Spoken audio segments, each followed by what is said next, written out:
नमस्कार, राम राम, खम्मा गणी दोस्तों, कैसे हैं आप सभी लोग। आई होप कि आप सभी बहुत बढ़िया होंगे और अपनी तैयारी को भी बहुत अच्छे से कर रहे होंगे।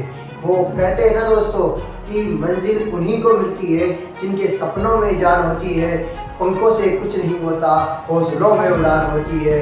और आपके भी हौसलों में काफ़ी उड़ान होनी चाहिए ताकि आप अपनी मंजिल को पा सकें। मैं नवरत्न मीणा आप सभी का मेरिट मंत्र के इस डिजिटल प्लेटफॉर्म पर हार्दिक स्वागत करता हूँ। और इस नए साल के बाद में यह मेरी पहली क्लास होने वाली है जो कि मेवाड़ के इतिहास के ऊपर होने वाली है। इस क्लास में हम मेवाड़ के इतिहास को केवल रटेंगे नहीं, केवल पढ़ेंगे नहीं, हर चीज़ को इतनी बारीकी से समझेंगे कि आने वाले जितने भी एग्जाम हैं उनमें आपको बार बार मेवाड़ के इतिहास को पढ़ने की कभी ज़रूरत ही नहीं पड़ेगी। इससे पहले भी मैंने अजमेर के चौहान, रणथंभौर के चौहान ये और झालोर के चौहानों के जो थी क्लासें ली थी। कहने का मतलब मैंने चौहान वंश को कंप्लीट करवा दिया था और अब क्लास जो होने वाली है वो मेवाड़ के भूमिल वंश के ऊपर होने वाली है। तो आप इस क्लास में एंड तक जरूर बने रहिएगा क्योंकि इस क्लास में मैं अपनी रावल शाखा को आज पूरा करने वाला हूं और रावल शाखा को जो अपन रावल रतन सिंह तक जो है कंप्लीट करेंगे। और इसके आने वाली क्लासों के अंदर हम लोग आगे मेवाड़ के मेवाड़ के भूमिल वंशों को पढ़ते रहेंगे। तो क्लास में एंड तक जरूर बने रहिएगा। और इस क्लास के नोट्सों के लिए आपको हमारे डिस्क्रिप्शन के अंदर टेलीग्राम का चैनल मिल जाएगा। ठीक है, टेलीग्राम चैनल की लिंक मिलेगी, वहां पर जाकर आप टेलीग्राम को ज्वाइन कर सकते हो। इसके अलावा आपको यही नोट्स हमारे ऐप के अंदर मिल जाएंगे, ये क्लासें भी आपको हमारे ऐप पे मिल जाएगी। तो डिस्क्रिप्शन में ही मेरिट मंत्रा का ऐप है, उसे जाकर इंस्टॉल जरूर कर लीजिएगा ताकि आपको बार बार यूट्यूब, टेलीग्राम और वेबसाइटों पर घूमना ना पड़े। टेस्ट सीरीज के लिए आपको फ्री में वहाँ पर टेस्ट सीरीज भी प्रोवाइड की जाएगी हर एक एग्जाम के लिए। तो जाकर जल्दी से मेरिट मंत्रा ऐप को इंस्टॉल कर लेना। अब शुरू करते हैं अपनी इस क्लास को। अगर क्लास अच्छी लगती है तो अपने दोस्तों के पास में शेयर जरूर करना और क्लास को लाइक करना ना भूलें। तो अब हम मेवाड़ के इतिहास को समझे। तो मेवाड़ का इतिहास में हम सबसे पहले इसके प्राचीन नामों को समझेंगे। देखो, मेवाड़ के इतिहास में इसके सबसे पहले प्राचीन नाम देखेंगे, इसकी राजधानी वगैरह देखेंगे और इसका सबसे फेमस दुर्ग चित्तौड़गढ़ का दुर्ग, इसे हम लोग इस स्लाइड के अंदर देखने वाले हैं। तो प्राचीन नाम थे मेवाड़ के शिवी, प्रागवाट और मेदपाट। क्या थे इसके प्राचीन नाम? शिवी, प्रागवाट और मेदपाट। किसके प्राचीन नाम थे? मेवाड़ के प्राचीन नाम थे। अब देखो, मेवाड़ का प्राचीन नाम यहाँ मेदपाट भी है, तो इसका मतलब मेवाड़ क्या था? अपने आप में एक जनपद था। मेवाड़ क्या था? अपने आप में एक जनपद था प्राचीन समय के अंदर। इसीलिए इसे क्या कहते हैं? मेदपाट, प्रागवाट या शिवी जनपद। अब देखो, ये जो जनपद था, इस जनपद की राजधानी, क्योंकि हर एक जनपद की कोई ना कोई राजधानी ज़रूर होती है, वैसे ही मेवाड़ की राजधानी थी मध्यमिका। वैसे ही मेवाड़ की राजधानी क्या थी प्राचीन समय में? मध्यमिका, जिसे मजमिका भी कहते थे। क्या कहते थे? मजमिका। अपभ्रंश होकर मध्यमिका बन गया।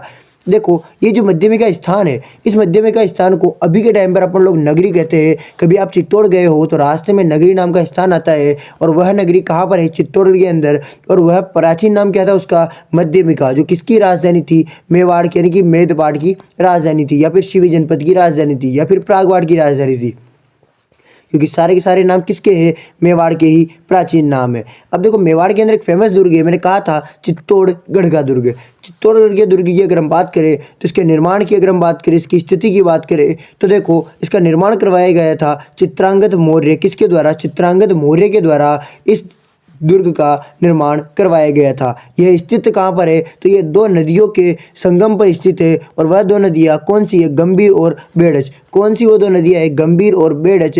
अगर स्थान की बात करें तो मेसा के पठार पर जो चित्रकूट पर्वत बना हुआ है, मेसा के पठार पर चित्रकूट पर्वत बना हुआ है, वहाँ पर क्या स्थित है? चित्तौड़गढ़ का दुर्ग। और वहीं से दो नदियाँ भी निकल रही है, गंभीर और बेड़च नदी। वहाँ से दो नदियाँ मिलती है, यानी कि गंभीर और बेड़च, इनके संगम पर चित्तौड़गढ़ दुर्ग अवस्थित है। वहीं पर अगर हम देखें तो पठार कौन सा है? मेसा का पर्वत पूछ ले। चित्रकूट बनवाया किसने? चित्रांगद मौर्य ने। और उसके बाद में जब कोई दुर्ग बना दिया जाता है तो उसके बाद कभी ना कभी तो उसकी दीवारों की मरम्मत या उसका जीर्णोद्धार, यानी कि उसको वापस से रिपेयर करवाया जाता है।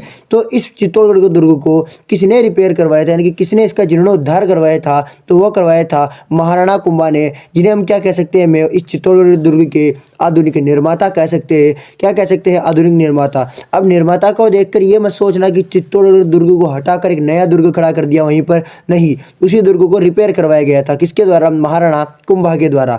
एक और खास बात है, सबसे मोस्ट इंपॉर्टेंट लाइन यही है कि यह राजस्थान का क्या है? सबसे बड़ा लिविंग फोर्ट है। क्या है? Living fort. अब समझो लिविंग फोर्ट क्या होता है। देखो, लिविंग यानी रहना, फोर्ट यानी दुर्ग, एक ऐसा दुर्ग जिसके अंदर इंसान रह सकते हैं। रहने में सभी दुर्गों में रहते हैं, लेकिन इसकी क्या खास बात है कि इसके अंदर अगर 6 महीने तक भी अगर बाहर से सेना ने चारों तरफ से घेर लिया है, चाहे 1 साल के लिए घेर लिया है, कितने भी समय के लिए घेर लिया है, उसकी कोई अवधि नहीं फिक्स करते हैं, तो भी यहाँ पर जो अंदर रहने वाले जो लोग, जो राजा रानी और जो वहाँ की प्रजा है जो इसके अंदर रहती है, वो क्या कर सकती है, इसके अंदर आराम से अपना जीवन यापन कर सकती है, क्योंकि इसी के अंदर पानी की सुविधा है, इसी के अंदर खाने की सुविधा है, सारी सुविधाएं इसी के अंदर है। इसी वजह से यानी कि यहीं पर ही कुएं और नलकूप वगैरह सब कुछ यहीं पर है, कुएं तालाब, तो इसी कारण से यहाँ पर खेती भी की जा सकती है अंदर ही, तो इसलिए खाने पीने की यहाँ पर कोई कमी नहीं आती है। इसी कारण से इसे क्या कहा जाता है, सबसे बड़ा लिविंग फोर्ट। और इसके अंदर केवल राजा ही नहीं बल्कि उनकी प्रजा भी रह सकती है, इतना बड़ा ये क्या है, महल है, यानी कि इतना बड़ा ये दुर्ग है। अब देखो लिविंग फोर्ट का मतलब आप समझ चुके हो। इस स्लाइड के अंदर हमने क्या समझा, केवल मेवाड़ के इतिहास में उसके प्राचीन नाम, उसकी राजधानी और उसका सबसे फेमस दुर्ग चित्तौड़गढ़ दुर्ग को समझा। जब हमने दुर्गों को समझ लिया, तो अगर हम दुर्गों के बारे में थोड़ा और डिटेल में समझे कि दुर्ग क्या होते हैं, किस प्रकार के दुर्ग होते हैं, तो देखो दुर्गों को अपने सबसे ज़्यादा फेमस दुर्ग जो है वो शुक्र नीति के अनुसार माने जाते हैं। यानी कि शुक्र नीति ने दुर्गों को 9 प्रकार से माना है कि 9 भाग होते हैं दुर्गों के। कितने? 9 भाग होते हैं। यानी कि दुर्ग का नहीं होता भाग, दुर्गों के भाग होते हैं, यानी कि एक प्रकार का दुर्ग नहीं होता। जैसे वो चित्तौड़गढ़ का दुर्ग कैसा है, वो पर्वत पर स्थित है, तो क्या हो गया, गिरी दुर्ग। वैसे ही यहाँ पर कुछ दुर्ग होते हैं जो सैन्य दुर्ग होते हैं, जिनके अंदर सेना निवास करती है। गिरी दुर्ग जो किसी पर्वत के ऊपर, पठार के ऊपर होते हैं। वहीं पर वन दुर्ग जो किसी जंगल के अंदर होते हैं, और दानवन दुर्ग जो रेगिस्तान में होते हैं, जैसे जैसलमेर का सोनारगढ़ का किला। कौन सा? जैसलमेर का सोनारगढ़ का किला। अब देखो यहाँ पर सहायक दुर्ग की बात करें तो किसी दुर्ग की सहायता करने वाला दुर्ग क्या होता है, सहायक दुर्ग। जल या औद्योगिक दुर्ग की बात करें तो घाघरोन का जो दुर्ग है वो जल या औद्योगिक दुर्ग का उदाहरण है। यानी कि जल की चारों तरफ जल है और उसके मध्य में जो दुर्ग अवस्थित है, ऐसा कहा, यानी कि उसकी जो नींवें है, यानी कि उसकी जो नींव है वो जल में रखी गई है। इसके अलावा एरड़ दुर्ग की हम बात करें, ऐसा दुर्ग जिसके जाने का जो रास्ता, यानी कि दुर्ग के अंदर जाने का रास्ता झाड़ियों से और कांटों से भरा हुआ हो। पारिक दुर्ग की बात करें, पारिक दुर्ग यानी कि पारिक दुर्ग है। और पारिक दुर्ग की हम बात करें तो पारिक दुर्ग का मतलब होता है कि जंगल से चारों तरफ से घिरा हुआ दुर्ग क्या होता है, पेड़ पौधों से घिरा हुआ पूरा दुर्ग क्या होता है, पारिक दुर्ग होता है। कौन सा? पारिक दुर्ग। वही पारिक दुर्ग ऐसा दुर्ग जिसके चारों तरफ जल भी हो, पानी भी, जल स्थल, पेड़ पौधे सब कुछ हो, यानी कि वह जो दुर्ग है वो चारों तरफ से सभी भौतिक स्वरूप से घिरा हुआ हो, वह क्या होता है, पारिद दुर्ग होता है। क्या होता है? पारिद दुर्ग। अब यहाँ देखो चित्तौड़गढ़ जो दुर्ग है वो मुख्य रूप से तो गिरी और जल दुर्ग का उदाहरण है। गिरी का मतलब पर्वत पर स्थित है, जल का मतलब उसके पास में जल जो है, यानी कि वो किसी नदी के संगम पर अवस्थित है, इसलिए वो क्या हो गया, जल दुर्ग भी हो सकता है। अब देखो चित्तौड़गढ़ के दुर्ग की एक खास बात है, शुक्र नीति में टोटल 9 प्रकार के क्या है, दुर्ग है। कितने? 9 प्रकार के। इन 9 प्रकार के दुर्गों को अगर हम ध्यान से देखें तो केवल और केवल धानवन जो श्रेणी है, यानी कि रेत की जो श्रेणी है, यानी कि रेगिस्तान की जो श्रेणी है, इसको छोड़कर जो चित्तौड़गढ़ का दुर्ग है वो इन सब को फॉलो करता है। यानी कि चित्तौड़गढ़ का दुर्ग धानवन दुर्ग को छोड़कर शेष सभी श्रेणियों में आता है, यानी कि धानवन दुर्ग की श्रेणी में चित्तौड़गढ़ दुर्ग नहीं आता। ये सब हम बात भी जानते हैं, क्यों? क्योंकि रेगिस्तान में चित्तौड़गढ़ है ही नहीं। आगे देखो चित्तौड़गढ़ जो दुर्ग है इसके अंदर टोटल 7 दरवाजे। कितने दरवाजे? इसके अंदर टोटल 7 दरवाजे हैं। अब देखो ये दुर्ग की अभी हम कुछ बेसिक डिटेल पढ़ रहे हैं, उसके बाद हम देखेंगे इस दुर्ग के बारे में कि इस दुर्ग के बारे में इस दुर्ग के बाद में हम इसके राजाओं के बारे में समझेंगे। एक एक करके सारे राजाओं को पढ़ेंगे, और जब अपन रावल शाखा को पूरी पढ़ लेंगे तो रावल शाखा के बाद अपन लोग जो है इसके MCQs करेंगे। ठीक है, वो क्वेश्चन आंसर बहुत इंपॉर्टेंट है, तो क्लास को एंड तक जरूर देखना, स्किप मत करना। चलो चित्तौड़गढ़ दुर्ग की हम बात करें तो इसमें टोटल 7 दरवाजे हैं। अब देखो 7 दरवाजे कौन कौन से? एक तो पांडु पोल, एक भैरव पोल, एक गणेश पोल, एक हनुमान पोल, एक जोड़ला पोल, एक लक्ष्मण पोल, एक राम पोल। अब समझो ये पोल क्या होती है, तो देखो अपने जैसे राजस्थान के अंदर कहा जाता है कि पोड़, जैसे अपने घर की डेढ़ को क्या कहा जाता है, पोड़ कहा जाता है। घर की डेढ़ को क्या कहते हैं अपन लोग? पोड़ कहते हैं। और ये पोड़ कुछ इस टाइप से लिखा जाता है। ठीक है, ये कुछ इस टाइप से, वो दूसरी टाइप का जो आधा ठह वाला बन के आता है उस टाइप से लिखा जाता है किसे? पोल को। अब यहाँ देखो ये पोल वही पोल है, बस इसे थोड़ा सा और शुद्ध कर दिया, इसे पोल कह दिया गया। क्या कह दिया गया? पोल कह दिया गया था। ठीक है, पांडव पोल, भैरव पोल, गणेश पोल, हनुमान पोल, जोड़ला पोल और लक्ष्मण पोल और राम पोल। तो आपको इनको जो है राम लक्ष्मण दोनों भाई हो गए। पांडव महाभारत के अंदर आते थे। ठीक है, गणेश जी हनुमान जी इनके साथ में रहते थे, राम लक्ष्मण के साथ में, और राम लक्ष्मण जोड़ले भाई थे, तो अपन लोग कह सकते हैं जोड़ला पोल। इसके अलावा भैरव पोल आपको याद रख लेना है, बाकी सभी देवताओं से संबंधित पोल है। यानी कि गेट है।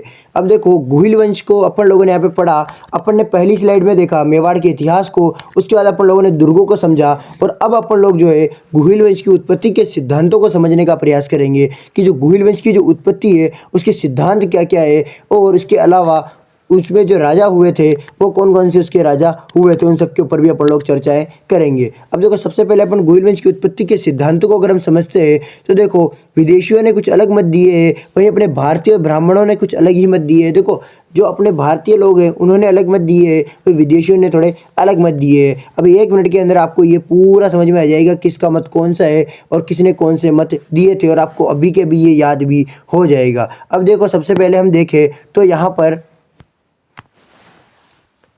अबुल फजल की हम बात करें तो अबुल फजल ने कहा कि ये जो गुहिल थे ये ईरान के शासक नौ शेर खां से संबंधित थे, यानी कि ये नौ शेर खां के वंशज या उनके पुत्र वगैरह थे। कौन? गुहिल। गुहिल कौन थे? नौ शेर खां, ईरान का शासक था नौ शेर खां, उससे क्या था इनका संबंध था। वहीं वी ए स्मिथ कहते हैं कि हूणों की संतान है। किसकी? हूणों की संतान। कौन है? गुहिल। हूणों की संतान किसने कहा? वी ए स्मिथ ने। वही कनिग्म ने कहा कि कुषाणों की संतान है। कौन? गुहिल। कुषाणों की संतान किसने कहा? कनिग्म ने कहा। किसने कहा? कनिग्म ने कहा। विदेशियों ने गुहिलों को विदेशी बताया है। क्या बताया है? विदेशी बताया है। वही भारतीयों ने अपने गुहिलों को क्या बताया है? ब्राह्मण बताया है। कैसे बताया? देखो नेणसी और गोपीनाथ शर्मा कहते हैं कि ब्राह्मण होने का मत देते हैं। ये क्या कहते हैं कि गुहिल क्या है? ब्राह्मण है। वही डॉक्टर यानी कि डी.आर. भंडारकर क्या कहते हैं? डी.आर. भंडारकर कहते हैं कि यह भी ब्राह्मण है, लेकिन उन्होंने प्रूफ भी दिया था क्योंकि मेवाड़ से एक सिक्का मिला। उस सिक्के पर क्या लिखा हुआ था? सिक्के पर लिखा हुआ था विप्र। देखो मैं थोड़ा सा आराम से जूम करके आपको दिखाऊं तो इस सिक्के पे आप देख सकते हो क्या लिख रखा है? विप्र लिखा हुआ है। क्या लिखा हुआ है? विप्र लिखा हुआ है। तो इसका मतलब क्या हो चुका है? इसका मतलब सीधा हो चुका है कि जो गुहिल थे वो किससे संबंधित थे? ब्राह्मणों से संबंधित है, यानी कि इनका जो कुल है वो क्या है? ब्राह्मण है। ऐसे ही मोहम्मद नेणसी भी कहते हैं कि जन्म इनका किस में हुआ है? ब्राह्मण में हुआ है, लेकिन कर्म से क्या थे? ये क्षत्रिय थे। देखो जन्म किसमें? ब्राह्मण में, और कर्म से क्षत्रिय। ये लाइन देखकर आपको भगवान परशुराम की बात याद आ रही होगी कि वो भी ब्राह्मण कुल से ही संबंधित थे, लेकिन उनके कर्म कैसे थे? क्षत्रिय थे। इसीलिए तो उन्होंने 21 बार धरा से क्षत्रिय विहीन इस धरा को कर दिया था, यानी सभी क्षत्रियों को मार दिया था। किसने कर दिया था ऐसा? भगवान परशुराम ने। लेकिन उनका जन्म किसमें हुआ था? ब्राह्मण कुल के अंदर, और कर्म क्या था उनका? क्षत्रिय था। वैसे ही गुहिलों के बारे में भी कहा गया मोहम्मद नेणसी के द्वारा कि इनका जन्म भले ही ब्राह्मणों में हुआ है, लेकिन इनका कर्म क्या था? क्षत्रिय था। कर्म क्या था? क्षत्रिय था।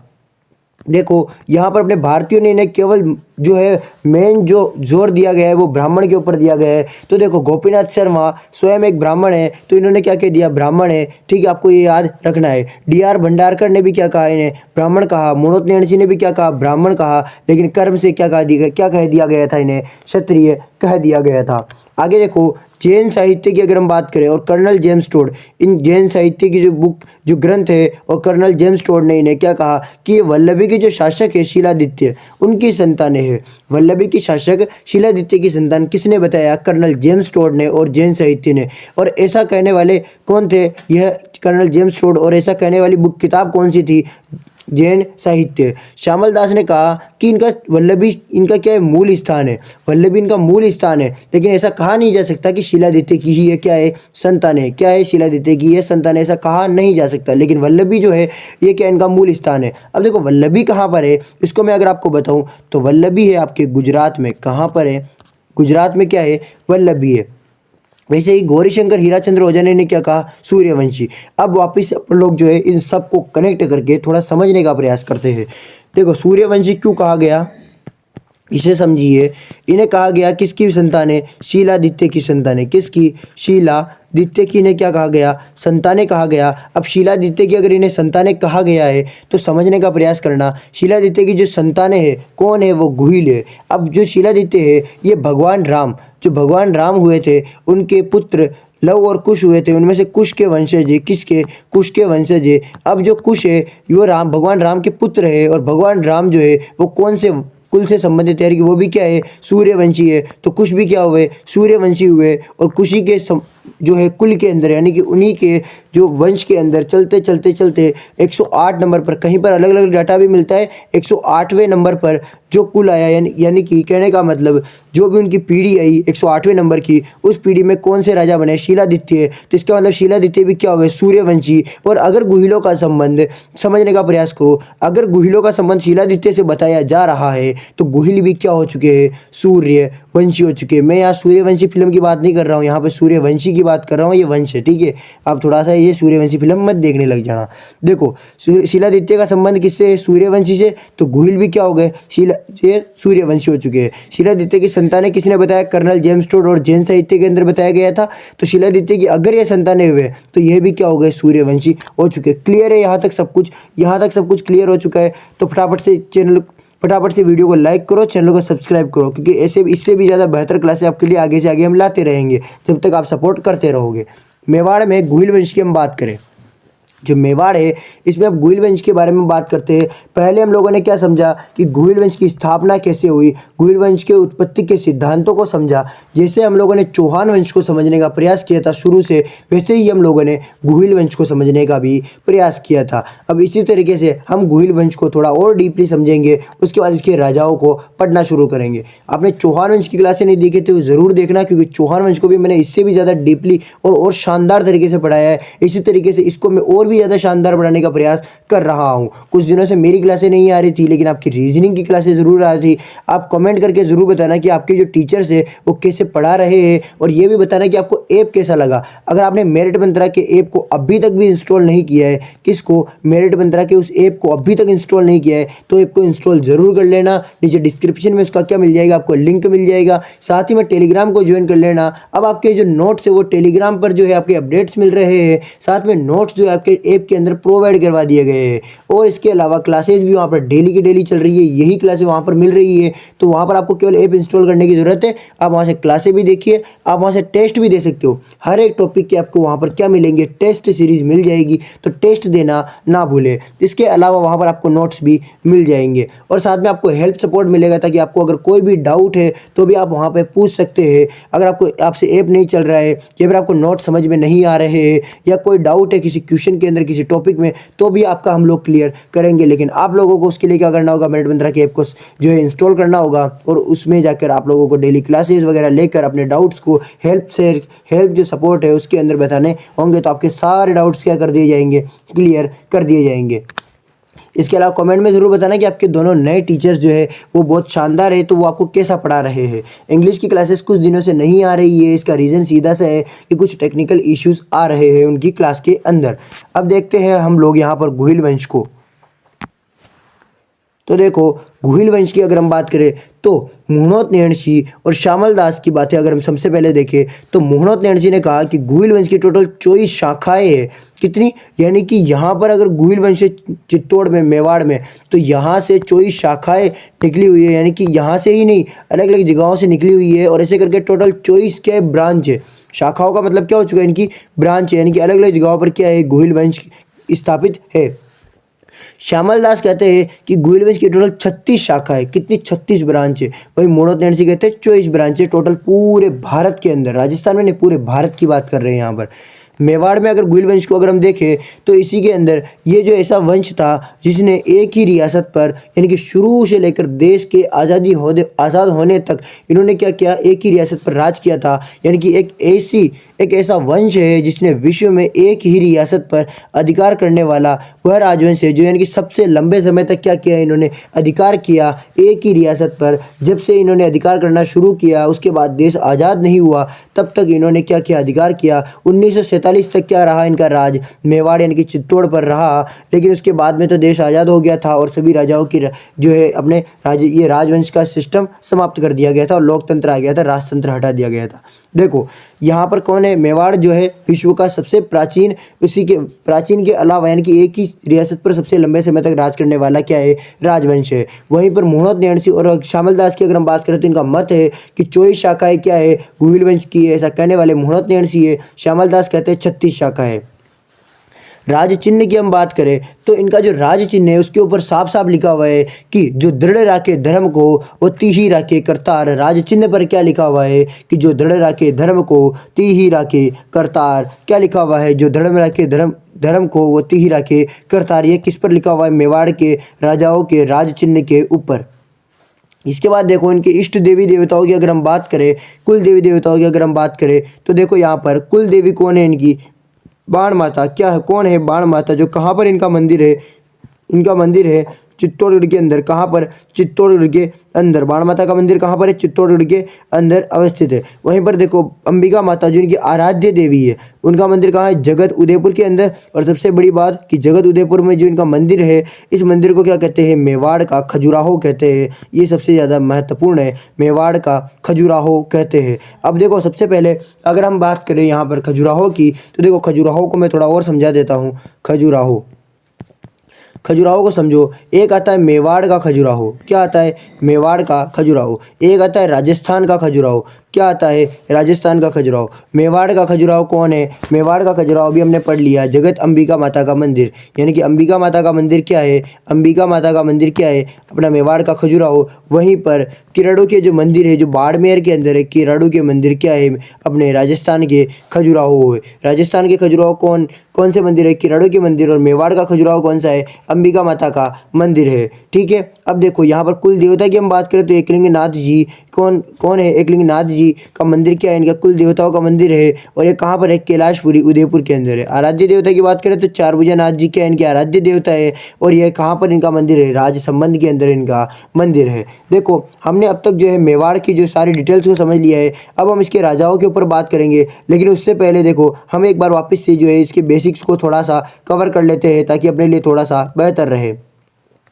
मेवाड़ के इतिहास में हमने क्या क्या पढ़ा? तो देखो मेवाड़ के इतिहास में हमने देखो मेवाड़ के इसको अगर हम रिवाइज कर रहे हैं तो देखो सबसे पहले अपने प्राचीन नाम पढ़े, जो शिवी, प्रागवाट, मेदपाट, इसके क्या थे? प्राचीन नाम थे। मेदपाट क्या था? यानी कि एक जनपद था। तो हम क्या कह सकते हैं कि मेवाड़ अपने आप में क्या था? एक जनपद था।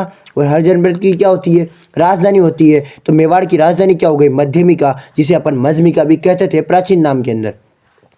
वर्तमान में इसी मध्यमिका को क्या कहते हैं? नगरी कहते हैं। क्या कहते हैं? नगरी चित्तौड़गढ़ के अंदर है, नगरी कहते हैं। अब चित्तौड़गढ़ के अंदर एक दुर्ग है, चित्तौड़गढ़ का दुर्ग, जिसका निर्माण चित्रांगद मौर्य के द्वारा करवाया गया था और मेसा के पठार चित्रकूट पर्वत पर यह अवस्थित है। गंभीर नदी और बेड़च नदी के किनारे क्या है? यह महल यानी कि यह दुर्ग अवस्थित है। और इसका आधुनिक निर्माता कौन है? महाराणा कुंभा इसके क्या है? आधुनिक निर्माता है। और यह क्या है? राजस्थान का सबसे बड़ा लिविंग फोर्ट है। क्या है? राजस्थान का सबसे बड़ा लिविंग फोर्ट है। अब देखो शुक्र नीति के अनुसार अगर हम बात करें तो शुक्र नीति के अनुसार दुर्गों को टोटल 9 भागों में बांटा गया है। कितने भागों में? टोटल 9 भागों में किसे बांटा गया है? दुर्गों को बांटा गया है। जिसमें से कौन कौन से दुर्ग है? सैन्य दुर्ग, गिरि दुर्ग, वन दुर्ग, धानवन दुर्ग, पारिद दुर्ग, एरण दुर्ग, जल और औद्योगिक दुर्ग, सहाय दुर्ग या पारिक दुर्ग।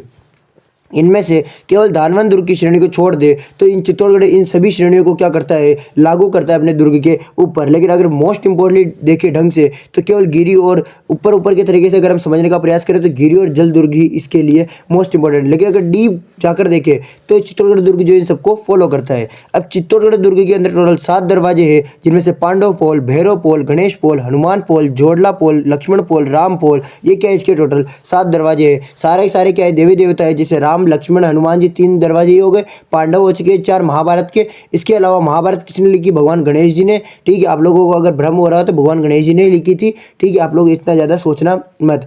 जो भैरव पोल है ये भी चित्तौड़गढ़ के दुर्ग के अंदर ही है। और जोड़ला पोल भी कहाँ पर है? चित्तौड़गढ़ दुर्ग के अंदर है। अब देखो यहाँ पर देखो इसके गुइलवंश की जो उत्पत्ति है उसके सिद्धांतों को अगर हम समझे तो विदेशियों ने क्या कहा था?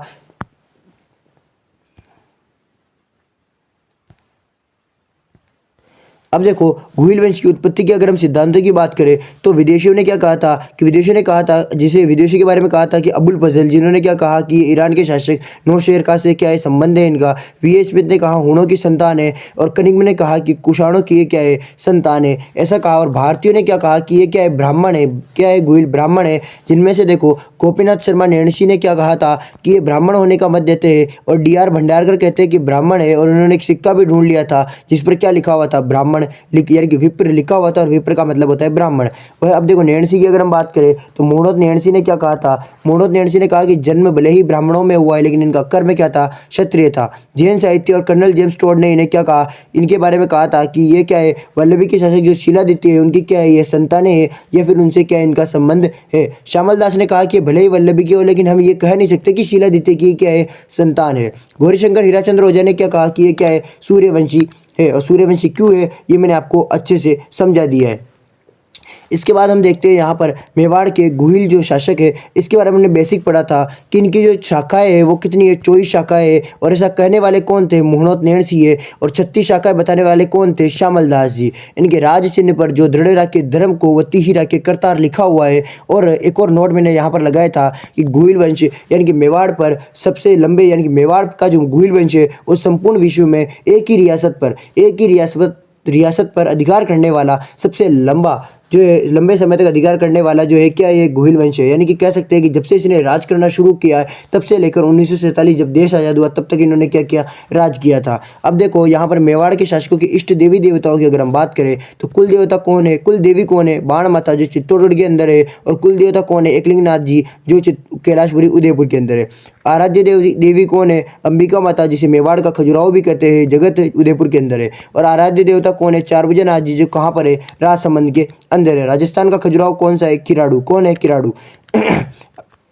यहाँ तक अपन ने क्लियर कर लिया है। अगर आपने अभी तक मेरठ मंत्रा के चैनल को सब्सक्राइब नहीं किया है, ऐप को इंस्टॉल नहीं किया है और उसके अलावा टेलीग्राम ज्वाइन नहीं किया है तो ये सारे स्टेप भी कर लेना जब क्लास खत्म हो। पहले बीच में कहीं नहीं जाना है, क्लास को एंड तक देखना है, क्लास छोड़कर कहीं नहीं जाना है, ये बात का थोड़ा सा ध्यान रखना। अब देखो मेवाड़ के शासकों के ऊपर अपन लोग बात करते हैं। यहाँ तक रिवाइज हो चुका है, अच्छे से समझ लिया है सब कुछ, बहुत अच्छे से मैंने आपको समझाने का प्रयास किया है ताकि एक भी चीज़ आपकी जो है बाकी ना रहे। अब देखो मेवाड़ के प्रारंभिक शासकों को हम देखते हैं। ये क्लास अपनी 1 घंटे की रहेगी, ठीक है। इसके बाद अगर अपना कोई टॉपिक या कोई पॉइंट या कोई चार्ट अगर अपना छूट जाता है तो अपन उसकी क्लास के अगली क्लास में कर लेंगे और एक क्वेश्चन आंसर्स भी फिर अगली क्लास में कर लेंगे क्योंकि क्लास काफ़ी लंबी होगी। और क्लास लंबी होगी उसका दुख नहीं है, लेकिन अपना टॉपिक क्लियर होना चाहिए, अपने पॉइंट्स क्लियर होने चाहिए, कुछ भी अपना नहीं छूटना चाहिए इस क्लास से अपना, ठीक है। इस टॉपिक से कुछ नहीं छूटना चाहिए, कोई भी क्वेश्चन आए फटाक से करेंगे अपन लोग, कुछ नहीं छूटना चाहिए, ठीक है। ये मेरा वादा है आपसे। अब देखो मेवाड़ के प्रारंभिक शासकों की हम बात करें तो गुहिलादित्य, अपन सबसे पहले किसे देखेंगे, गुहिलादित्य जिन्होंने गुहिल वंश की क्या की, नींव रखी थी। गुहिल वंश की स्थापना किसके द्वारा की गई, गुहिलादित्य के द्वारा की गई थी। और कब की गई, 566 ईस्वी में की गई। कब की गई, 566 ईस्वी के अंदर। थोड़ा सा गले में प्रॉब्लम हो रही है, ठीक है, तो अभी सर्दी ज़्यादा है तो खांसी जुकाम का जो है सीज़न चल रहा है तो गले में थोड़ी सी जो है प्रॉब्लम है। हो सकता है आपको आवाज़ में थोड़ी प्रॉब्लम आ रही है तो आप उसको इग्नोर कीजिएगा। बस आपको जो है क्लास के अंदर जो कंटेंट है उस पर फोकस करना है, इसका थोड़ा सा आप ध्यान रखना, ठीक है। क्वालिटी से ज़्यादा हमें क्वांटिटी देखनी चाहिए हर एक क्लास के अंदर, चाहे क्वालिटी कैसी भी हो हमें मैटर नहीं करता, हमें क्वांटिटी चाहिए बस, ठीक है। अब देखो पिता की हम बात करते हैं तो इनके पिता थे शिलादित्य और माता थी पुष्पावती और इनका लालन पालन किया गया था कमलावती। किसके द्वारा, कमलावती के द्वारा क्या किया गया था, इनका लालन पालन किया गया था। राज्य अभिषेक की अगर हम बात करें, समझने का प्रयास करो गुहिलादित्य को अपन लोग थोड़ा और डिटेल में अगर मैं समझाने का अगर आपको प्रयास करूँगा तो यहाँ पर देखो जो अपने गुहिलादित्य थे इनके लिए भी हमने पढ़ा कि इनके पिता कौन थे, शिलादित्य। कौन थे, शिलादित्य क्या थे, इनके पिता थे। इनकी माता कौन थी, पुष्पावती। कौन थी, पुष्पावती क्या थी, इनकी माता थी।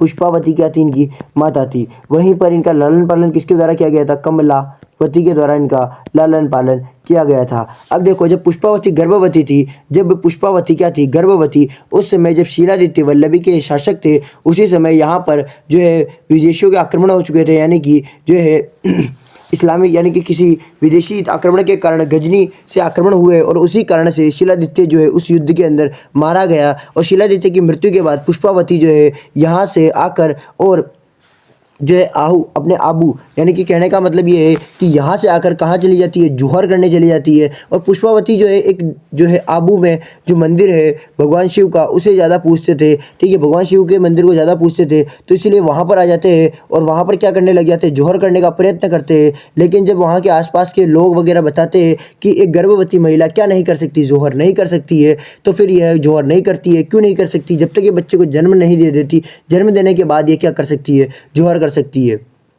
कहने का मतलब सती हो सकती है, सीधी सी बात यही है। अब देखो ये जब पुत्र का जन्म हुआ तो उस पुत्र को इन्होंने एक ब्राह्मण थी जिनका नाम था कमलावती, उन्हें ये देकर चले गए और कहा गया कि इसकी आप ही को ध्यान वगैरह रखनी है। उसके बाद ये क्या कर लेती है, सती हो जाती है पुष्पावती। अब जब कमलावती इनका लालन पालन करती है तो कमलावती ने कहाँ पर रखती है, गुफा में रखती है। कहाँ रखती है, गुफा में रखती है। और गुफा को क्या कहते हैं, गुहा कहते हैं। क्या कहते हैं, गुहा कहते हैं। और उसी गुहा से इसका नाम पड़ा गुहादित्य। गुहादित्य पड़ गया, या फिर आप इन्हें गुहिल भी कह सकते हो। गुहादित्य इनका नाम पड़ा। किसका, गुहिल का नाम कैसे पड़ा, ये गुफा के अंदर इनका लालन पालन करती थी, क्योंकि छुपा के रखा जाता था ताकि कोई इसे देख ना ले और इसे मार ना दे, इसलिए इसे गुफा में रखते थे। और गुफा को गुहा कहते हैं। और गुहा जो है उसी से क्या नाम पड़ गया, गुहादित्य। और गुहादित्य को क्या कहते हैं, गुहिल कहते हैं। अब गुहिल कहते हैं तो गुहिल का नामकरण हो चुका है। गुहिल ने उसके बाद में कहाँ पर आक्रमण किया, मेवाड़ पर आक्रमण किया। अब मेवाड़ पर आक्रमण किया तो मेवाड़ पर आक्रमण करके 566 ईस्वी में क्या, कहाँ के राजा बन गए, ये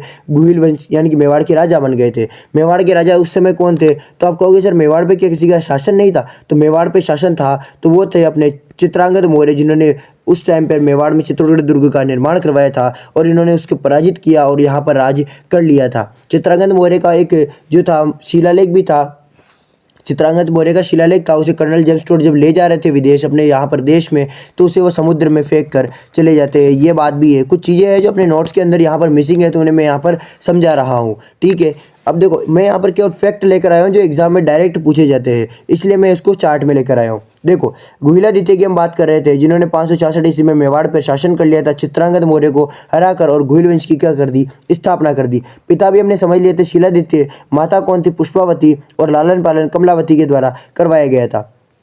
अब देखो कहाँ पर किया, गुफा के अंदर। अब समझो जो इनकी सहायता की थी, यानी कि मेवाड़ पर विजय प्राप्त करने के लिए गुहिलादित्य की सहायता किसके द्वारा की गई थी, गुहिलादित्य की सहायता की गई थी भील जाति के लोगों के द्वारा। क्या की गई थी, इनकी सहायता की गई थी। और भील जाति में भी कौन से गाँव के, ऊंद्री गाँव के जो भील जाति के लोग हैं उनके द्वारा किसकी सहायता की गई थी, गुहिलादित्य की। और गुहिलादित्य में विजय प्राप्त होने के बाद उन्होंने कहा कि हमारे वंश में अंत तक, केवल अंत तक जो है कि जो ऊंद्री गांव के जो भील है वही हमारा क्या करेंगे, राज्याभिषेक करेंगे। इसलिए इनका राज्याभिषेक कौन करते हैं, मेवाड़ के जितने भी राजा होते हैं उनके राज्याभिषेक कौन करते हैं, ऊंद्री गांव के भील करते हैं। अब देखो इनको उपनाम की बात करें, गुहिलादित्य के उपनाम की अगर हम बात करें तो इन्हें गुहादित्य भी कहते हैं और इन्हें आदि पुरुष भी कहते हैं। किसका, मेवाड़ के गुहिल वंश का आदि पुरुष किसे कहते हैं, गुहिलादित्य को या गुहादित्य को कहते हैं। अब समझने का प्रयास करो, गुहिलादित्य के बाद बहुत से राजा हुए। ठीक है, कोई फिक्स नहीं है, ये 566 ईस्वी भी अनुमान से बताया गया है, लेकिन गुहिलादित्य के बाद बहुत से राजा हुए, उनके बारे में कोई जानकारी नहीं है। और इतनी उनके बारे में नाम मिल जाता है लेकिन उनकी कोई जानकारी अपने काम नहीं आती है। जो चीज़ काम की नहीं है उसको अपने कोई काम रखना भी नहीं है, उसे अपने को स्किप कर देना है। उसके बाद एक राजा आते हैं जिनका नाम है कालभोज, जो भी इसके लिए क्या है, महत्वपूर्ण है। इन्हीं कालभोज को क्या कहते हैं, बप्पा रावल कहते हैं। और बप्पा रावल किसने कहा था, गुरु हारित ऋषि ने इन्हें क्या दिया था, ये नाम दिया था बप्पा रावल। क्या दिया था, बप्पा रावल किसने दिया, गुरु हारित ऋषि ने दिया था।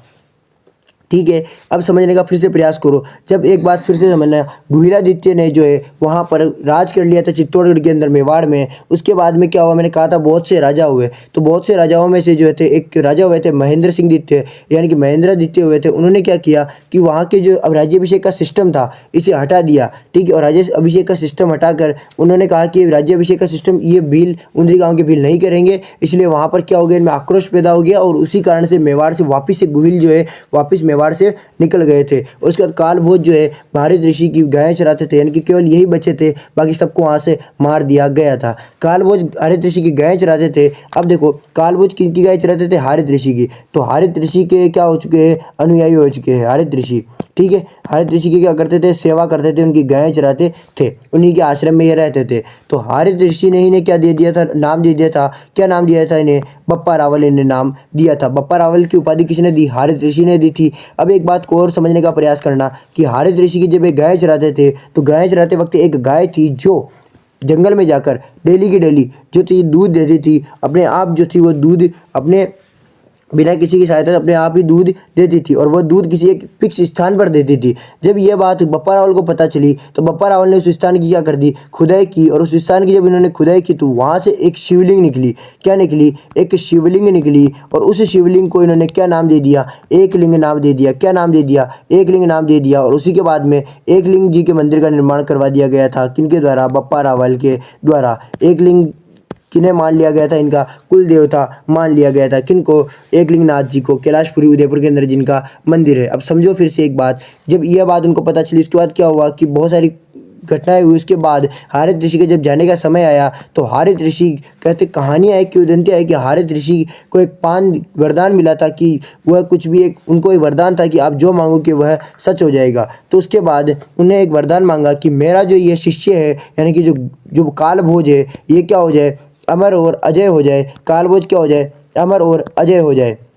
लेकिन वह जो पान उनको यानी कि वरदान में एक उन्हें पान दिया गया था कि जो इस पान को खाएगा वह अमर और अजय अजय हो जाएगा। तो वह पान जब ये कालभोज को दे रहे थे तो वह पान गलती से नीचे गिर जाता है, क्योंकि उसका नियम था कि इसे हाथ नहीं लगा सकते। तो नीचे गिर जाता है तो हारित ऋषि ने वरदान देते हैं कालभोज को कि जहाँ ये पान गिरा है वहीं से तुम्हारे राज्य की शुरुआत होगी और वहीं से तुम्हारा जो पूरा राज्य है वो वहीं से शुरुआत होगी। और वहीं पर इन्होंने एकलिंग मंदिर का निर्माण करवा दिया और वहीं से इन्होंने क्या कर दिया था? अपने मेवाड़ के शासन का प्रारंभ कर दिया था। और मेवाड़ में उस समय चित्रांगद मौर्य थे। कौन थे? सॉरी, मान मौर्य। चित्रांगद मौर्य वाला निकल गया, मान मौर्य थे। और इन्हीं मान मौर्य को पराजित करके गुहिल ने क्या कर लिया था? मेवाड़ पर राज कर लिया था, चित्तौड़गढ़ पर अधिकार कर लिया था। ये बात थी 734 ईस्वी की। और ये किसके बारे में है? कालभोज बप्पा रावल के बारे में है। और इन्हीं को क्या कहते हैं? वास्तविक संस्थापक।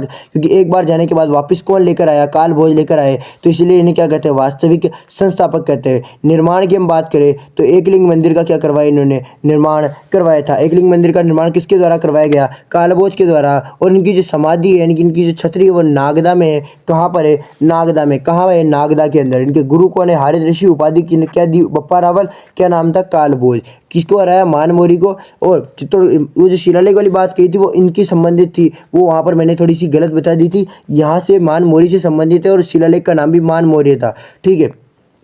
चित्तौड़गढ़ पर अधिकार कर लिया था किसने? कालभोज ने। और इन्हें क्या कहते हैं? वास्तविक संस्थापक। लेकिन आदि पुरुष किसे कहते हैं? गुहिल वंश को, गुहिल को कहते हैं, यानी कि गुहादित्य को कहते हैं।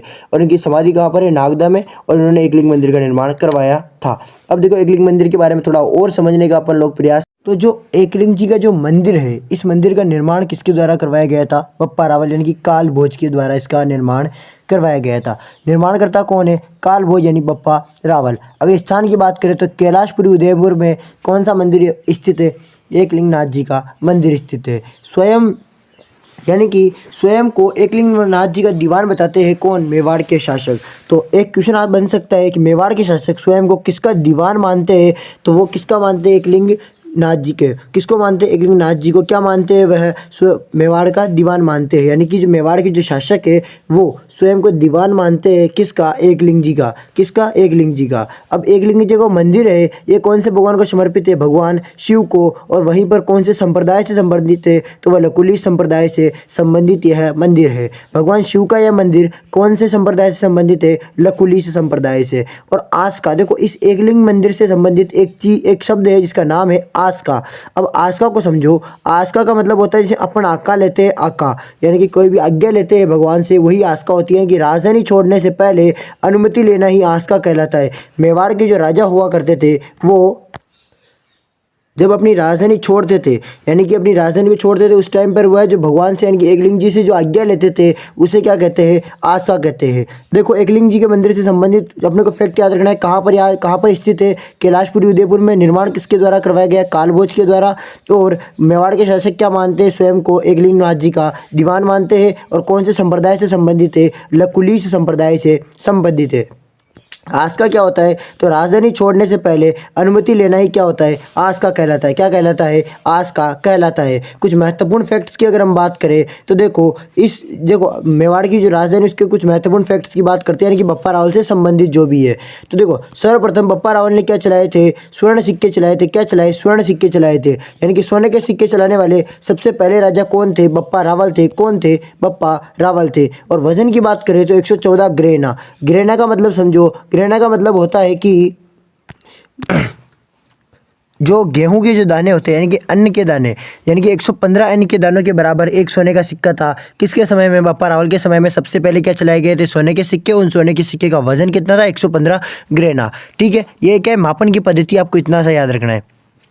तुलना, अब देखो तुलना की अगर हम बात करते हैं तो बप्पा रावल की तुलना किसके साथ में की गई? तो सीवी वैद्य ने बप्पा रावल की तुलना किससे की? चार्ल्स मार्टल से की थी। किससे? चार्ल्स मार्टल है, जो क्या था? एक सेनापति था। कहाँ का? फ्रांस का। फ्रांस के सेनापति से किसकी तुलना की गई थी? बप्पा रावल की तुलना की गई थी। और किसने की थी? सीवी वैद्य ने की थी। सी फॉर सीवी वैद्य और सी फॉर चार्ल्स मार्टल। किसने तुलना की? सीवी वैद्य ने। अब इन्होंने बप्पा रावल ने एक शहर की स्थापना की थी और उस शहर का नाम था रावलपिंडी। क्या नाम था? रावलपिंडी। पीछे क्या है? बप्पा रावल। और कौन सा शहर बसा दिया? रावलपिंडी। इनकी मृत्यु हुई थी, वो कर्नल जेम्स टोड के अनुसार कहा जाता है कि खुरासान में इनकी क्या हुई थी? मृत्यु हुई थी। बप्पा रावल की मृत्यु कहाँ पर होती है? खुरासान के अंदर। ऐसा कौन कहते हैं? कर्नल जेम्स टोड कहते हैं। बप्पा रावल की मृत्यु कहाँ हुई? खुरासान में। और ऐसा कौन कहते हैं? Colonel James Tod. लेकिन इससे पीछे की जो स्लाइड थी उसके अंदर हम लोगों ने यहाँ पर पढ़कर आए थे कि जो बप्पा रावल है, इन बप्पा रावल की जो छतरी वगैरह है वो कहाँ पर है? नागदा में है। कहाँ पर है? नागदा में है। तो बप्पा रावल की छतरी कहाँ पर है? नागदा में। वहीं बप्पा रावल की मृत्यु कहाँ होती है? खुरासाना में। ऐसा कौन कहता है? Colonel James Tod. उपाधियों की बात करें तो ये बप्पा रावल जो थे इनकी उपाधियाँ है राजगुरु, चकवे यानी कि चारों दिशाओं के विजेता, और हिंदुआ सूरज की उपाधि इनको मिलती है। यानी कि इनको 3 उपाधि इनकी फेमस है, राजगुरु, चकवे और हिंदुआ सूरज। किन की? बप्पा रावल की। बप्पा रावल की उपाधियाँ कौन कौन सी है? राजगुरु, चकवे और हिंदुआ सूरज। अब देखो बप्पा रावल के बाद में जितने भी शासक हुए वो सब क्या कहलाते थे? हिंदुआ सूरज कहलाते थे। क्या कहलाते थे? वो सभी हिंदुआ सूरज कहलाते थे। अब देखो यहाँ पर एक नोट है कि रणकपुर प्रशस्ति के अनुसार कालभोज को और बप्पा रावल दोनों अलग अलग व्यक्ति है। रणकपुर प्रशस्ति के अनुसार क्या है कि कालभोज और बप्पा रावल जो है वो क्या है? अलग अलग इंसान है, दोनों अलग अलग व्यक्ति है। ये अपना क्लियर होता है। यहाँ पर ने एकलिंग मंजीर को पढ़ा और कुछ फैक्ट थे बप्पा रावल से संबंधित वो पढ़े। बप्पा रावल के बाद में आते हैं आलू रावल। कौन आते हैं? आलू रावल, जिन्हें अल्लट भी कहते हैं। आलू रावल का दूसरा नाम अल्लट है, अल्लट का दूसरा नाम आलू रावल। उपलब्धि की बात करें तो इनका वास्तविक नाम आलू रावल था। और व्यापारिक राजधानी कौन सी थी इनकी? आहड़। यानी कि इनकी राजधानी कौन सी थी? आहड़। निर्माण की बात करें तो इन्होंने वराह मंदिर का निर्माण करवाया था आहड़ के अंदर। और प्रथम अंतर्राष्ट्रीय विवाह भी किसके द्वारा किया गया था? राजस्थान के अंदर। ठीक है, राजस्थान में प्रथम अंतर्राष्ट्रीय विवाह किया गया था अल्लट के द्वारा। और वो राजकुमारी कौन थी? हूण राजकुमारी हरिया देवी। कौन थी? हूण राजकुमारी हरिया देवी। तो राजस्थान का प्रथम अंतर्राष्ट्रीय विवाह किसके द्वारा किया गया? अल्लट के द्वारा किया गया था। और वहीं पर भारत का प्रथम अंतर्राष्ट्रीय विवाह किया गया था चंद्रगुप्त मौर्य के द्वारा। किसके द्वारा? चंद्रगुप्त मौर्य के द्वारा। सेल्यूलस की बेटी हेलेना से। किसके? सेल्यूलस की बेटी हेलेना से चंद्रगुप्त मौर्य। और अल्लट ने किससे किया? हरिया, हूण राजकुमारी हरिया से किया था। अब देखो स्थापना की बात करें तो मेवाड़ में नौकरशाही की स्थापना की थी किसने? अल्लट ने। किसने की थी? अल्लट ने की थी। नौकरशाही की स्थापना किसने की? अल्लट ने की थी। और इसके अलावा प्रथम अंतर्राष्ट्रीय विवाह किसने किया? अल्लट ने। और इनकी राजधानी कौन सी थी? राजधानी थी आहड़। और निर्माण इन्होंने वराह मंदिर का करवाया था। वास्तविक नाम आलू रावल था। अब देखो सारणेश्वर प्रशस्ति के अंदर भी ये चीज़ मिलती है कि इन्होंने क्या किया था? नौकरशाही की स्थापना की थी। किसमें मिलती है? सारणेश्वर प्रशस्ति। अब ये प्रशस्ति जो है ये कहाँ से प्राप्त हुई थी? वराह मंदिर से। कहाँ से? वराह मंदिर में। और इसे कहाँ रख दिया गया बाद में? सोमेश्वर मंदिर के अंदर इसे रख दिया गया था। देखो वराह मंदिर में थी ये सारणेश्वर प्रशस्ति, उसके बाद इसे सारणेश्वर मंदिर के अंदर रख दिया गया। कहने का मतलब ये हुआ कि ये जो मंदिर था वराह मंदिर, उसी का नाम बदलकर सारणेश्वर मंदिर कर दिया गया था। और सारणेश्वर मंदिर के अंदर ही कौन सी प्रशस्ति रखी हुई? सारणेश्वर प्रशस्ति, जब जो 953 ईस्वी के अंदर बनाई गई थी। लेकिन प्राप्ति यानी कि शुरू में यानी कि कौन सा मंदिर था? वराह मंदिर था। कौन सा? वराह मंदिर था। अब देखो इसके बाद अगर हम देखें तो वराह मंदिर की जो व्यवस्था है वो व्यवस्था कुछ इस प्रकार की है। जैसे चौकड़ी जो प्रकार होता है, जैसे पंचायतन शैली कहते हैं, इस प्रकार की कौन सी है? वराह मंदिर की व्यवस्था है। यानी कि मंदिर की जो व्यवस्था यानी कि जो शैली है वो। ठीक है, जानकारी की अगर हम बात करें तो माता महालक्ष्मी और बेटा कौन था इनका? नरवाहन। कौन था बेटा? नरवाहन। और माता कौन थी इनकी? महालक्ष्मी थी। प्रशासनिक व्यवस्था की बात करें तो पद पर नियुक्त व्यक्तियों के नाम व पद का उल्लेख मिलता है किसके अंदर? सारणेश्वर प्रशस्ति के अंदर। सारणेश्वर प्रशस्ति के अंदर इन सब का वर्णन किया गया है। जैसे वराह मंदिर की जो व्यवस्था है इसके बारे में बताया गया है। इसके अलावा इनकी जानकारी, इनकी माता कौन थी, इनका बेटा कौन था, प्रशासनिक व्यवस्था है जो मैंने कहा था नौकरशाही, और इसके अलावा कहाँ से प्राप्त हुई है और वर्तमान में क्या स्थिति, वो सारी अपन लोगों ने इसमें देखा। ये सब सारणेश्वर प्रशस्ति की बात थी। अब देखो अल्लट के बाद आते हैं जिससे रण सिंह। कौन? रण सिंह। रण सिंह की बात करें तो रण सिंह के जो थे वो दो बेटे हुए थे। एक का नाम था शेम सिंह, दूसरे का नाम था राहब। शेम सिंह मेवाड़ का शासक बना और राहब सिसोदा गांव चला गया था। सिसोदा गांव जाकर राणा शाखा की शुरुआत की थी। किसने? राहब ने। अब देखो अपन क्या, जैसे महाराणा प्रताप, राणा हमीर, और ठीक है ये सब अपन पढ़ते हैं, राणा कुंभा, राणा प्रताप, ये सारे अपन लोग पढ़ते हैं। तो जितने भी राणा है वो तो अपने यहाँ से आते हैं सिसोदा गांव से। कहाँ से? सिसोदा गांव से आते हैं। लेकिन अभी कौन चल रहे? केवल रावल चल रहे। कौन चल रहे?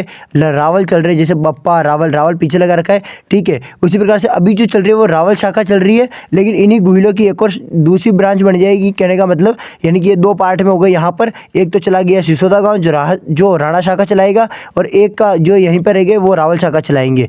तो अभी तक जो है मेवाड़ पे किसका शासन है? केवल रावल शाखा का है। रावल शाखा के राजा कौन है? शेम सिंह। तो आपको याद रखना अभी तक तो केवल और केवल जो है अपने रावल शाखा का ही राज चल रहा है। अभी तक राणा शाखा नहीं आई है। बस राणा शाखा की किसने शुरुआत कर दी थी? राहब ने की थी। और ये मोस्ट इंपॉर्टेंट है। और कहाँ गए थे? सिसोदा गांव चले गए थे। सामंत सिंह की बात करते हैं रण सिंह के बाद में, तो जालोर के शासक कीर्तिपाल ने पराजित किया था। ठीक है, सामंत सिंह को जालोर के शासक कीर्तिपाल ने क्या कर दिया था? पराजित कर दिया था। वहीं पर ये वागड़ चले गए। जब पराजित हो गए तो वागड़ जाके 1178 ईस्वी के अंदर इन्होंने गुहिल वंश की नींव रख दी। अब देखो मेवाड़ से एक ब्रांच कहाँ चली गई? वागड़ में। उसके बाद में आगे और पढ़ेंगे एक ब्रांच नेपाल में चली जाती है। तो ऐसे करके यहाँ पर एक ब्रांच तो निकल चुकी है। इस प्रकार से ऐसे 24 शाखा या 36 शाखा जो बताई गई है, ठीक है, वो इस प्रकार से निकली हुई है। राजधानी की बात करें तो क्या है? बड़ौदा इनकी राजधानी है। तराइन के द्वितीय युद्ध में भाग लिया था किसने? सामंत सिंह ने। देख सकते हो टाइम पीरियड वही चल रहा है। तो सामंत सिंह ने तराइन के द्वितीय युद्ध में क्या लिया? भाग लिया था। इसके बाद देखो रावल जेत्र सिंह की हम बात करते हैं। रावल जेत्र सिंह बहुत इंपॉर्टेंट राजा है इसके अंदर। उसके बाद रावल रतन सिंह को पढ़ेंगे जो भी काफ़ी महत्वपूर्ण राजा है। तो रावल जेत्र सिंह और रावल रतन सिंह आप लोगों के लिए रावल शाखा में सबसे महत्वपूर्ण है। तो आप इनको जरूर याद रखना, ध्यान से सुनना आप क्लास के अंदर, ठीक है। तो देखो सबसे पहले अगर अपन देखें रावल जेत्र सिंह को, तो रावल जेत्र सिंह का शासनकाल था 1213 से 1253 तक। कहीं कहीं 48 भी मिलता है, तो आपको केवल 53 याद रखना है, ये एकदम फैक्ट है, ठीक है। इनके समकालीन कौन था दिल्ली के अंदर? तो इल्तुतमिश था। उसके बाद रजिया सुल्तान भी इनके समकालीन थी। फिर बहराम शाह, फिर मसूद शाह, नासिरुद्दीन महमूद इनके समकालीन थे। अब देखो इल्तुतमिश ने इनके ऊपर जब आक्रमण किया था, किसके ऊपर? ये जेत्र सिंह के ऊपर आक्रमण किया, ठीक है। जेत्र सिंह का जो बालक और मदन क्या थे? इनके सेनापति थे। क्या थे? इनके सेनापति थे। बालक मदन क्या थे? इनके सेनापति थे जब आक्रमण किया था उस टाइम पर।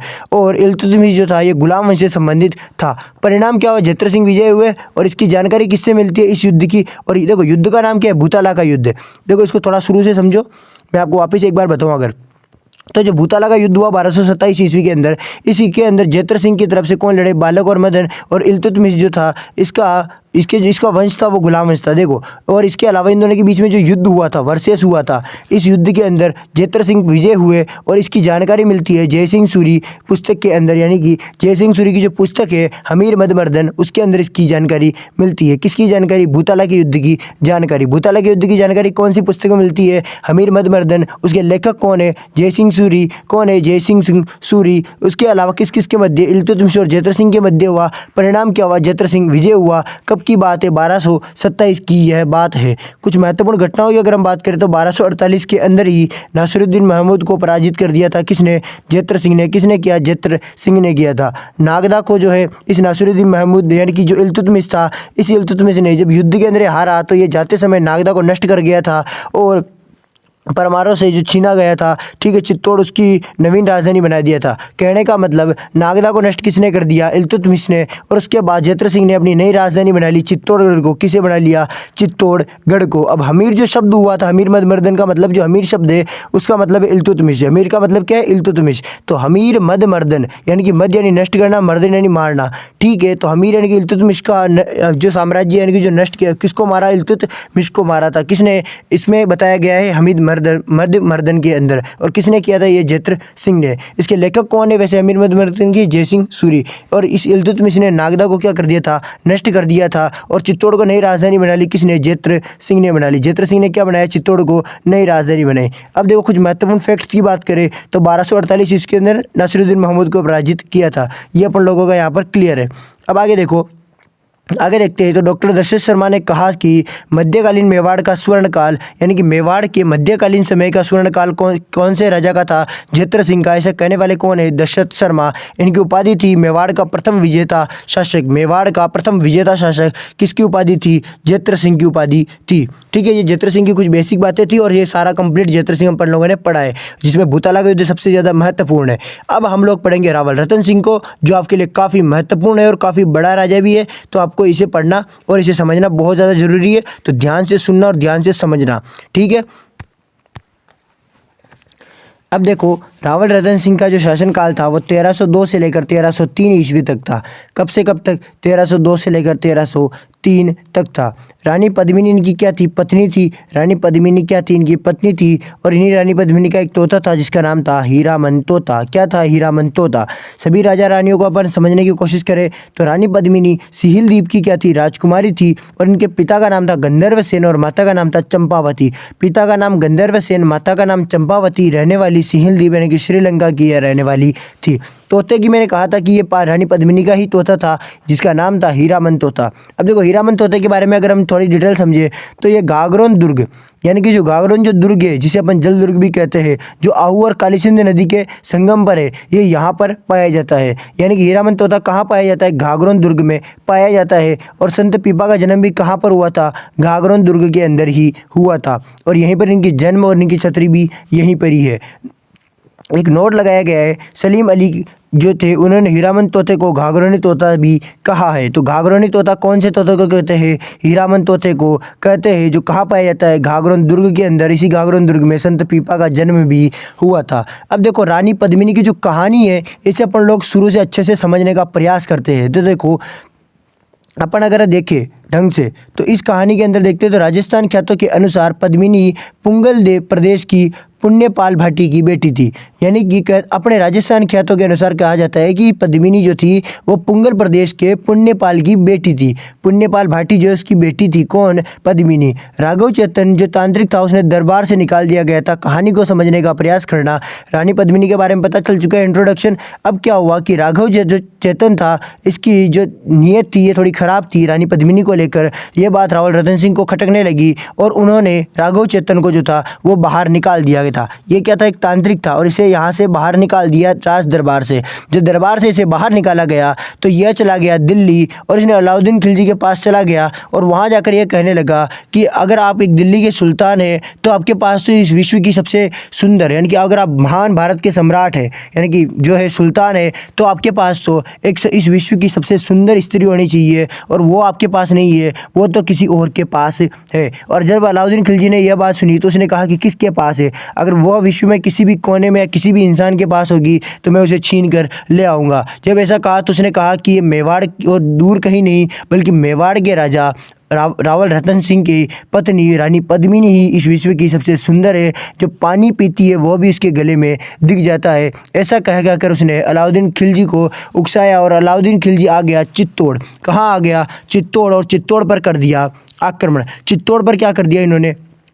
आक्रमण कर दिया। अब चित्तौड़ पर आक्रमण करके इन्होंने डाल दिया घेरा। क्या डाल दिया? चित्तौड़ पर आक्रमण करके घेरा डाल दिया। कब की बात? 1303 की बात है। 26 जनवरी, यानी कि आ रहा है अपने 26 जनवरी जब अपने देश का गणतंत्र दिवस मनाया जाता है, उस दिन क्या डाल दिया? घेरा डाल दिया था। और घेरा डाल के विजय कर लिया 26 अगस्त 1303 को, यानी कि शुरू के अंदर डाल दिया, यानी कि जनवरी के अंदर गणतंत्र दिवस के दिन इन्होंने घेरा डाला और उसके बाद जब स्वतंत्रता दिवस के 11 दिन बाद इन्होंने विजय कर लिया। तो कहने का मतलब अपन लोग अपने हिसाब से देखें तो 26 जनवरी 1303 को घेरा डाला गया और 26 अगस्त 1303 को विजय कर लिया अलाउद्दीन खिलजी ने।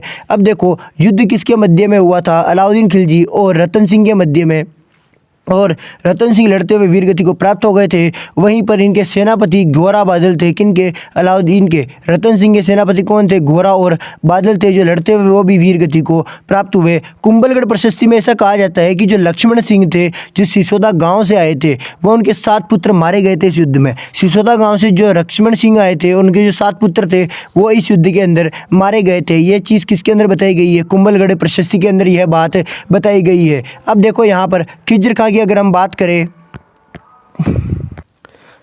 देखो अपन खिज्र खां से पहले यहाँ देखें तो मेवाड़ के जो प्रथम शाखा हुआ था, यानी कि प्रथम शाखा किसके टाइम पर हुआ था? प्रथम शाखा अलाउद्दीन खिलजी। मैंने जो चौहान पढ़ रहे थे अपन रणथंभौर के, तब भी बताया था कि राजस्थान का प्रथम शाखा हुआ था रणथंभौर में। राजस्थान का प्रथम शाखा हुआ था रणथंभौर के अंदर 1301 के अंदर। वहीं पर मेवाड़ का जो था वह शाखा कौन सा था? राजस्थान का द्वितीय शाखा था। और यह जो शाखा था, इसके अंदर जौहर किसके द्वारा किया गया? रानी पद्मिनी और नागमती के द्वारा क्या किया गया? जौहर। और इन्हीं के साथ में 1600 महिलाओं ने भी क्या किया था? जौहर किया था। केसरिया किसके द्वारा किया गया था? रतन सिंह के द्वारा केसरिया किया गया था। देखो पद्मावत जो ग्रंथ है, इसके अंदर 1540 में जिसे लिखा गया था मलिक मोहम्मद जायसी के द्वारा, इसमें युद्ध का कारण पद्मिनी को ही बताया गया है।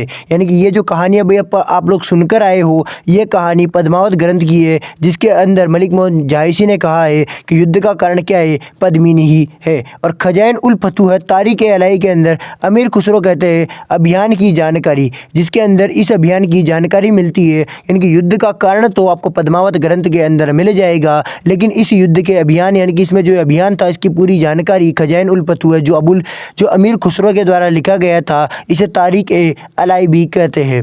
देखो अलाउद्दीन खिलजी ने उपाधियाँ धारण की, और जो उपाधियाँ धारण की थी, ये उपाधियों की बात किस में मिलती है? इन्होंने एक मकबरा बनवाया था। उस मकबरे में एक प्रशस्ति थी, उसके अंदर बताया गया कि अलाउद्दीन खिलजी ईश्वर की छाया है, संसार का रक्षक है, और दूसरा सिकंदर ए सानी है। कौन? अलाउद्दीन खिलजी। ऐसा किसके अंदर बताया गया था? मकबरे की एक प्रशस्ति, इन्होंने एक मकबरा बनवाया था, उसकी प्रशस्ति के अंदर ये जानकारी मिलती है। और उस मकबरे में जो है, उस मकबरे का जो प्रशस्ति थी, उसका नाम था धाईबी पीर शिलालेख। क्या था? धाईबी पीर शिलालेख। देखो जब चित्तौड़ को खिज्र खां को सौंप दिया गया था और उसका नाम बदलकर खिजराबाद रखा गया था, यानी कि अलाउद्दीन खिलजी ने जब रावल रतन सिंह को हराया, चित्तौड़ पर विजय ले ली, तो उन्होंने चित्तौड़ को किसे सौंप दिया? खिज्र खां, अपने पुत्र को।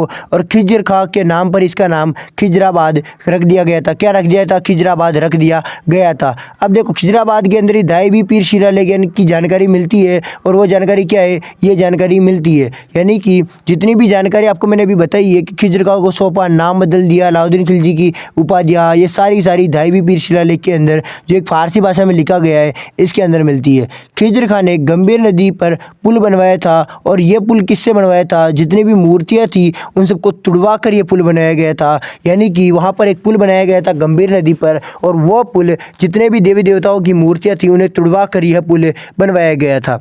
देखो यहाँ तक अपन लोगों ने कर लिया है। आज की क्लास में केवल थ्योरी होगी, और कल की क्लास से अपन लोग जो है क्वेश्चन आंसर शुरू कर देंगे। ऐसे करके बहुत सारे क्वेश्चन है, तो आप लोग टेंशन ना लीजिए, आपका रिवीजन जरूर होगा इस पूरे चैप्टर का साथ के साथ में। अलाउद्दीन खिलजी का मेवाड़ पर आक्रमण और पद्मावत ग्रंथ, ये लोग अभी जस्ट अपन लोग पढ़कर आए। अब थोड़ा सा इसके बारे में और डीपली समझने का प्रयास करते हैं। आक्रमण का कारण क्या हो सकता है? आक्रमण का कारण है साम्राज्यवादी महत्वाकांक्षा। अलाउद्दीन खिलजी आक्रमण क्यों करता है? सारी जगह पर साम्राज्य का विस्तार करने के लिए करता है, और ये बात अपन लोग हमेशा से पढ़ते हुए आए हैं। समर सिंह से बदला जिसने इनसे कर वसूला था। यानी कि जब रावल समर सिंह जब राजा थे मेवाड़ के, उस समय इन्होंने क्या किया? अलाउद्दीन खिलजी से कर ले लिया, जब ये गुजरात अभियान के लिए जा रहे थे। चित्तौड़ का सामरिक महत्व, चित्तौड़गढ़ अपने आप में एक बहुत पावरफुल दुर्ग है, जिसे कोई तोड़ नहीं सकता, जिसे कोई भेद नहीं सकता, और इसके अलावा सबसे बड़ा लिविंग फोर्ट भी है। इसीलिए अलाउद्दीन खिलजी ने इसे प्राप्त करने की इच्छा जगाई। इसके अलावा मेवाड़ का बढ़ता हुआ वर्चस्व और पद्मावत में जो पद्मिनी की लालसा बताई गई है, ये भी एकदम सही बात है। पद्मावत में पद्मिनी की लालसा बताई गई है, ये भी एकदम सही बात है। यानी कि ये 4-5 कारणों के कारण ही इसने चित्तौड़ पर आक्रमण किया था। अब देखो पद्मावत की बात करें तो पद्मावत ग्रंथ पर कुछ विवाद भी हुए थे।